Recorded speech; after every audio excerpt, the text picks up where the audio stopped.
Amaji Samatun Tain, Radio Voice of St. London. یونیورسٹیوں میں فوجی مداخلت کے حوالے سے پیش کرتے ہیں ثقلین امام کا لکھا ہوا ایک تقابلی تجزیہ۔ Lahore university of management sciences میں پاکستانی فوج کے ترجمان کا جانا کوئی اچنبے کی بات نہیں ہے، لیکن لمس میں جو کچھ ہوا اسے ایک مثبت اشارہ سمجھنا چاہیے اور مسلح افواج کے لیے اسے ایک یاد دہانی سمجھنا چاہیے کہ وہ کوئی سیاسی جماعت نہیں بلکہ ایک قومی ادارہ ہے۔ لیکن ساتھ ساتھ اس بات پر بھی غور کرنے کی ضرورت ہے کہ حزب اختلاف کی سیاسی جماعتوں کو ایک عام جلسہ کرنے کی آزادی نہیں ہے۔ افواج کو اپنی پالیسیوں کی پذیرائی یا نوجوانوں سے غیر سیکیورٹی پالیسیوں کے لیے حمایت حاصل کرنے کی کوشش نہیں کرنی چاہیے۔ معیشت، نظریاتی نقطۂ نظر، خواتین کا مقام یا سیاسی جماعتوں کو کیا کرنا چاہیے اور کیا نہیں کرنا چاہیے، اس پر اسٹوڈنٹس سے بات چیت ان کا دائرہ کار نہیں ہے، اور خاص کر ایک ایسے ماحول میں جب حزب اختلاف کی جماعت کے رہنما قید ہیں اور اسے سیاسی جلسے منعقد کرنے کی آزادی نہیں، تو ایسے میں فوجی افسران کا یونیورسٹیوں میں انٹریکشن مثبت انداز سے نہیں دیکھا جائے گا۔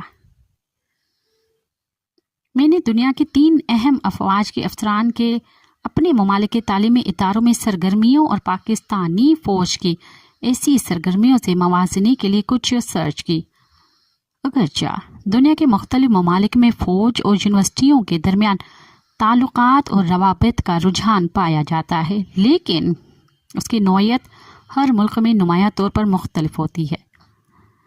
امریکہ، اسرائیل اور انڈیا میں یہ انٹریکشن عام طور پر تعلیمی اور اسٹریٹجک بحثوں میں مرکوز ہوتے ہیں، جن کا محور تحقیق اور تکنیکی ترقی ہوتی ہے۔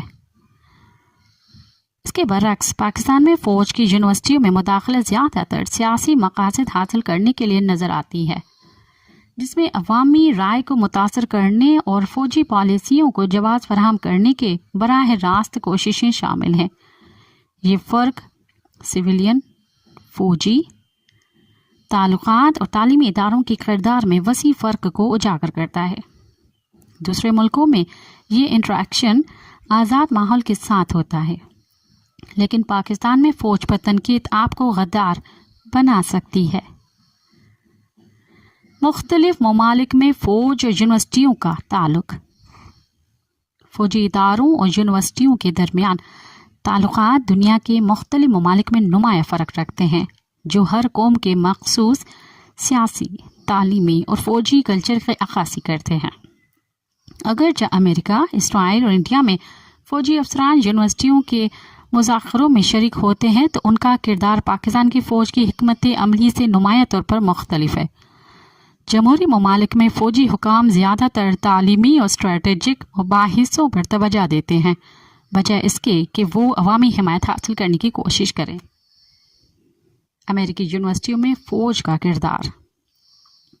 امریکہ میں فوج کا تعلیمی اداروں کے ساتھ ایک مستحکم تعلق پایا جاتا ہے، خاص طور پر ان اداروں کے ساتھ جو دفاعی تحقیق میں مہارت رکھتے ہیں، جیسے کہ Massachusetts Institute of Technology, MIT، Stanford University اور West Point Military Academy, Reserve Officers Training Corps ROTC programme کے ذریعے فوجی افسران اسٹوڈنٹس کے ساتھ براہ راست رابطے میں آتے ہیں، جہاں انہیں قیادت کی تربیت اور فوجی کیریئر کے مواقع فراہم کیے جاتے ہیں۔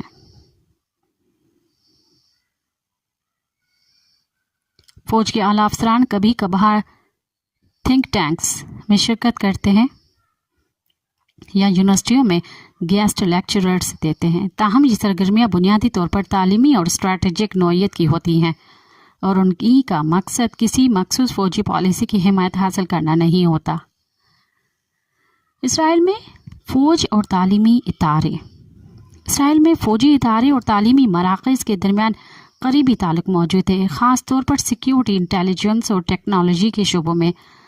تل ابیب یونیورسٹی اور हैब्रू यूनिवर्सिटी ऑफ यरूशलेम जैसे इदारे फौजी माहिरीन को स्ट्रेटेजिक अमूर पर बातचीत के लिए मदऊ करते हैं। इस ताउन का दायरा कार तकनीकी इजादात, साइबर सिक्योरिटी और दिफाई निज़ाम तक फैला हुआ है, जो इसराइल की दिफाई तहकीक में भारी सरमायाकारी की अक्कासी करता है। ताहम इन इदारों में फ़ौज की मौजूदगी अमूमी तौर पर तकनीकी और तालीमी नौइयत की होती है और इसका मकसद अवामी राय को मुतासर करना नहीं होता। इंडिया में फ़ौजी अफसरान की यूनिवर्सिटियों में शिरकत। इंडिया में फ़ौजी अफसरान कभी कभार Jawaharlal Nehru university, Indian institutes of technology और इंडियन इंस्टीट्यूट्स ऑफ मैनेजमेंट जैसे इदारों में शिरकत करते हैं। ये बातचीत आम तौर पर कौमी सलामती, स्ट्रैटेजिक अमूर और तहकीकी इश्तराक पर मरकूज होती है। नेशनल डिफेंस अकेडमी (NDA) और दीगर फौजी थिंक टैंक्स भी सिविलियन यूनिवर्सिटियों के साथ ताउन करते हैं।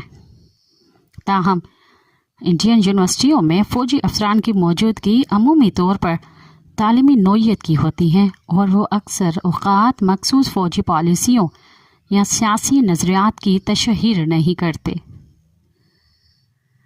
पाकिस्तान में फ़ौजी मुदाखलत एक मुनफरद मामला। पाकिस्तान में फ़ौज और यूनिवर्सिटियों के दरमियान ताल्लुकात अमेरिका, इसराइल और इंडिया के मुकाबले में मुनफरद हैं। फ़ौज के सरबराह बज़ाते खुद या inter services public relations (ISPR) के एहलकार न सिर्फ दिफाई और सिक्योरिटी अमूर पर गुफ्तगू के लिए यूनिवर्सिटियों का रुख करते हैं, बल्कि अवामी राय को मुतासर करने और इख्तिलाफी राय को दबाने की कोशिश भी करते हैं। हालिया मिसालों में Lahore university of management sciences (LUMS) में ISPR के डायरेक्टर जनरल के दौरे ने वाज़ेह किया कि किस तरह फ़ौज अपनी पॉलिसियों को दुरुस्त साबित करने और तलबा की सोच को मुतासर करने की कोशिश करती है। दीगर ममालिक में ऐसे बराह रास्त मुदाखलत कम ही देखने को मिलती है और उसे एक आज़ाद तालीमी माहौल के ख़िलाफ़ समझा जाता है। अहम फ़र्क सियासी जमायत के तौर पर फ़ौज का किरदार। पाकिस्तानी फ़ौज और अमेरिका, इसराइल और इंडिया के अफवाज के दरमियान एक बड़ा फ़र्क पाकिस्तानी फ़ौज का गालिब सियासी किरदार है। इन तीन ममालिक में मुसल्लह अफवाज गैर जानिबदार रहती है और किसी सियासी रहनुमा या सियासी जमायत के ख़िलाफ़ बराह रास्त सियासी मुकाबले में हिस्सा नहीं लेती हैं। इन मुल्कों की अफवाज या इससे वाबस्ता इदारों पर सियासी जोड़ तोड़ या इलेक्शन रिगिंग का कोई इल्ज़ाम नहीं है।